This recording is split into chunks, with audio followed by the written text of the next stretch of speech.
Hey, this is Andrew doing another Keyforge deck reveal for you. This one is an Age of Ascension deck, and yeah, let's just get cracking. This is one of the quote-unquote reusable boxes, which means we will get the strange wrapping inside. It'll be interesting to see what we get once we get into Worlds Collide, what the packaging is for those. So this one is Sanctum, Shadows, and Dees. Shadows and Dees I love together. Sanctum has a lot of potential in AOA, so definitely not going to poo-poo that. And this is Levinson of Shepsei. Interesting. Okay, cool. Let's get it open. Obviously, Shadows, I'm hoping for some solid steel. Hoping to steal a lot of amber. And with Dees, I might be able to steal some as well.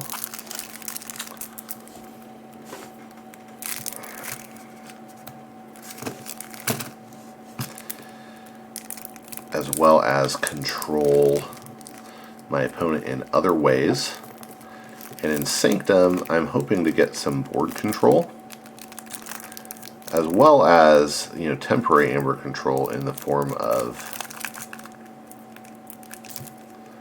capture, and maybe, if I'm lucky, some amber destruction.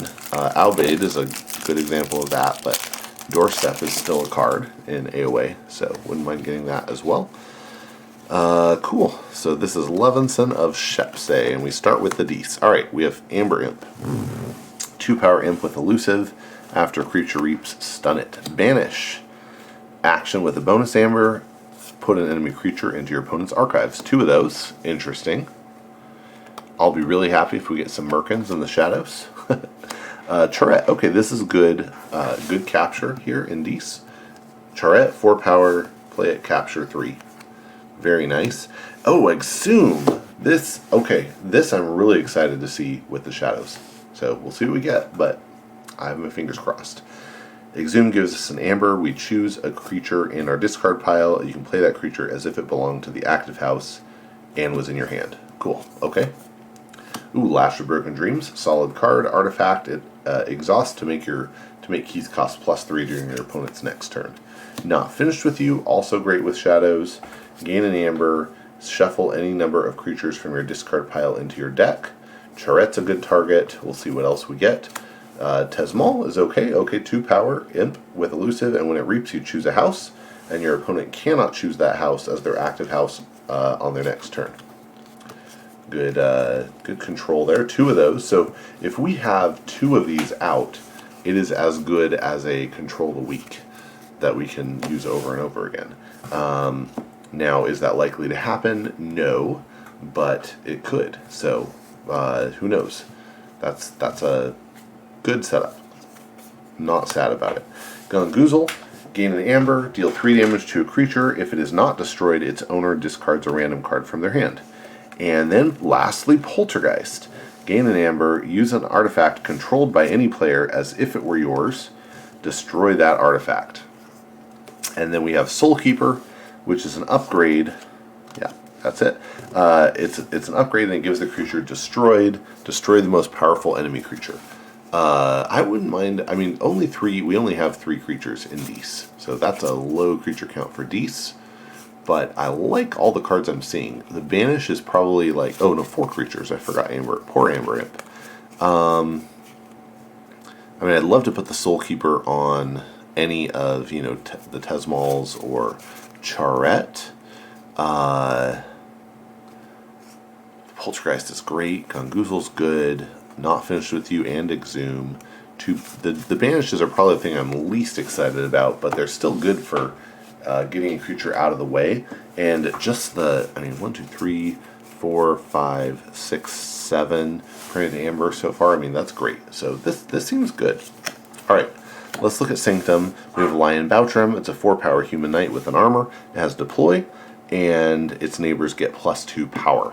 Cool stuff. Abon the Armorsmith is a 3-power human that gives other friendly creatures +1 armor, and it can exhaust to give other friendly creatures an additional +1 armor for the turn. Alright, we did get Albade. It's a 4-power Spirit Knight with 1 armor. When it's played, it captures 1, and when it reaps, you discard 1 from it, which means that Amber is no longer on it to go back to your opponent when it gets destroyed. This is a more powerful version, for sure, of Charette.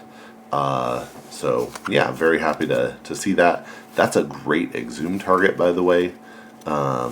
Could get some really clutch plays out of that. Chal the Safeguard is a 4-power human knight with 2 armor, deploy, and taunt. Shield of Justice gives us a bonus amber and says for the remainder of the turn each friendly creature cannot be dealt damage. Very nice. Take Hostages gives us a bonus amber and says for the remainder of the turn each time a friendly creature fights, it captures 1.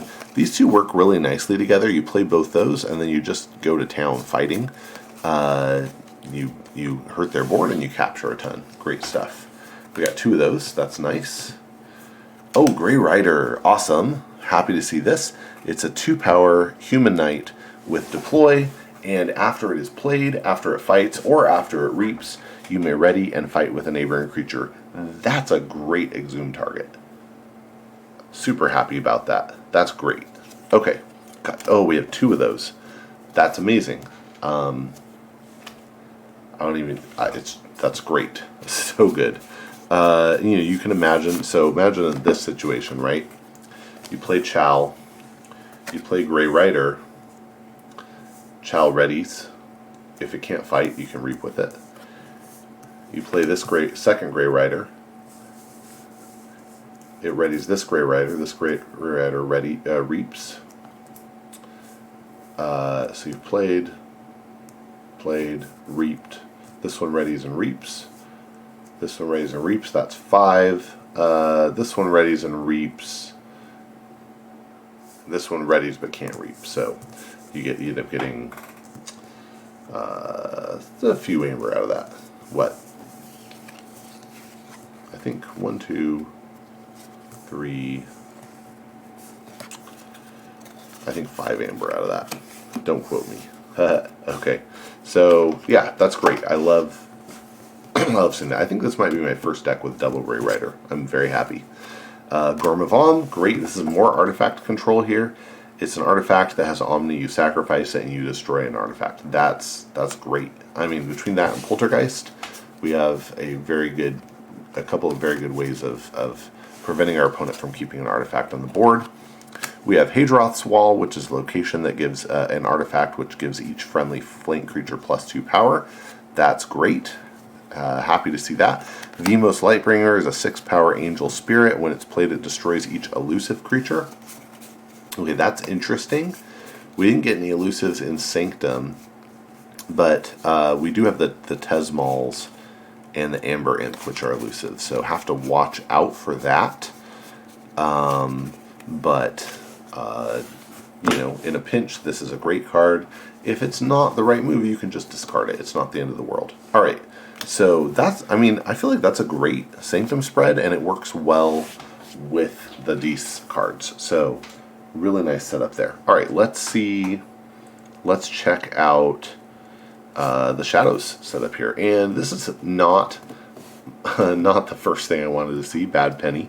That's okay. It's a 1-power human thief that after it's destroyed, goes back to your hand. We got 2 of those. Okay. I see what you're doing here, algorithm. Gamgee is a 2-power elf thief with elusive. After Gamgee reaps, if your opponent has more amber than you, steal 1. That's solid. Lamindra is a 1-power elf thief with deploy and elusive, and its neighbors also gain elusive. So this means, you can give... this is making the Lightbringer seem not so good, but you can give Grey Rider elusive, you can give Chal elusive. It would have elusive and taunt, which is pretty bonkers. You can give Albade elusive, Abond, Lion, Charette. So some decent things to put that next to here. We have Life for Life. This makes the bad penny a little more attractive. Life for Life gives us a bonus amber and says sacrifice a creature to deal 6 damage to a creature. So this is a good way to control the board a little bit. Sucker Punch gives us a bonus amber. It has alpha, so we have to play it first thing on our turn.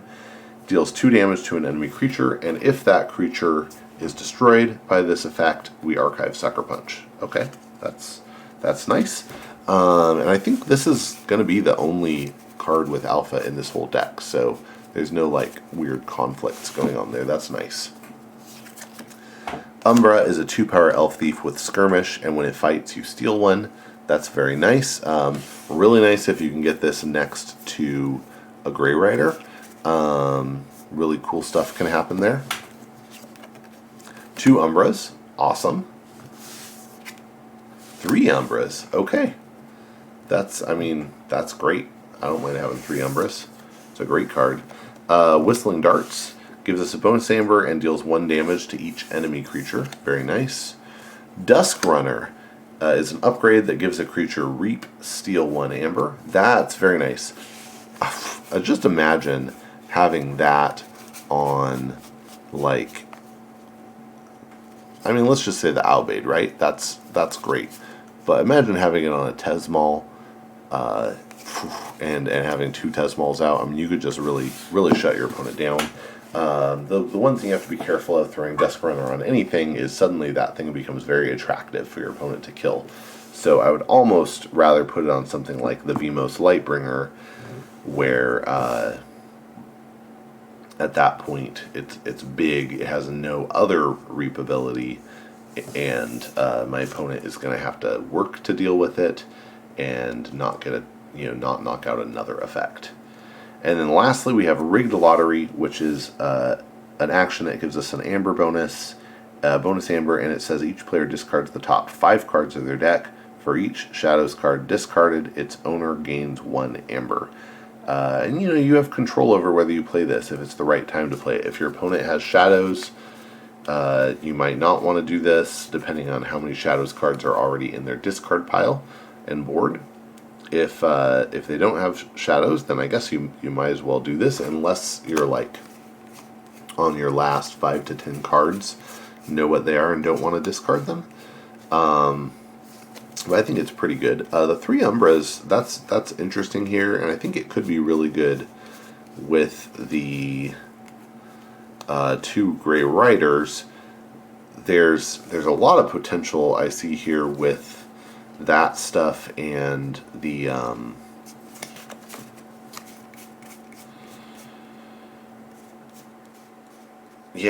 the Sanctum stuff. The Avon can help a little bit. The biggest thing you have to worry about is that your opponent can kill these pretty easily. They're only 2 power. Now, you get them next to Chow, that helps a little bit. You get them next to Lion, that's even better. Imagine having 2 creatures, one on either side of the Lion that have 4 power, skirmish, and fight, steal 1. That could be very, very good. So, and there's nothing in here that I think is just bad, right? Like the bad pennies, I'm not excited about. I don't love those. The Gamgee, I have mixed feelings about, but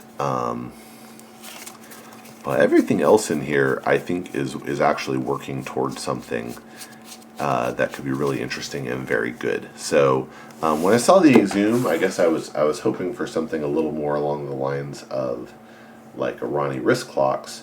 But if you have an Umbra on the board and you can Exhume a Grey Rider, for example, then you're super happy. So I'm not sad about the way that worked out. It's quite a good setup.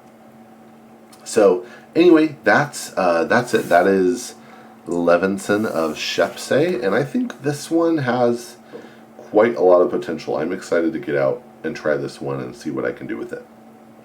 And I hope maybe I'll see you and we can forge some keys.